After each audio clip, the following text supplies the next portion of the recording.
या ठिकाणी बघितलं कशा प्रकारे महिलांना संधी दिली तर त्या विश्व बदलू शकतात हे आपल्याला पाहायला मिळालं। आणि देशाचे प्रधानमंत्री मोदीजी नेहमी सांगतात विकसित भारत करायचा असेल तर तो महिलांच्या माध्यमातूनच होऊ शकतो। महिला देशाच्या अर्थव्यवस्थेच्या मुख्य धारेत आल्या तरच विकसित भारत आपल्याला करता येईल। आणि म्हणून बेटी बचाओ बेटी पढ़ाओ पासनं तर लखपती दीदी पर्यंत मोदीजींच्या नेतृत्वात महिलांचे जो विकास आपल्याला पाहायला मिळतोय तो अद्वितीय अशा प्रकारचा विकास या ठिकाणी आहे।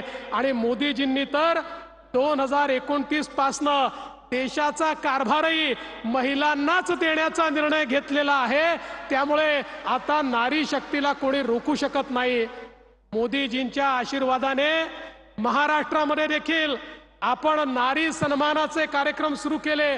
आमच्या मुख्यमंत्र्यांच्या नेतृत्वात लाडकी बहीण योजना असेल किंवा आमच्या मुलींना मोफत शिक्षणाची योजना असेल किंवा अर्ध्या पैशामध्ये एसटी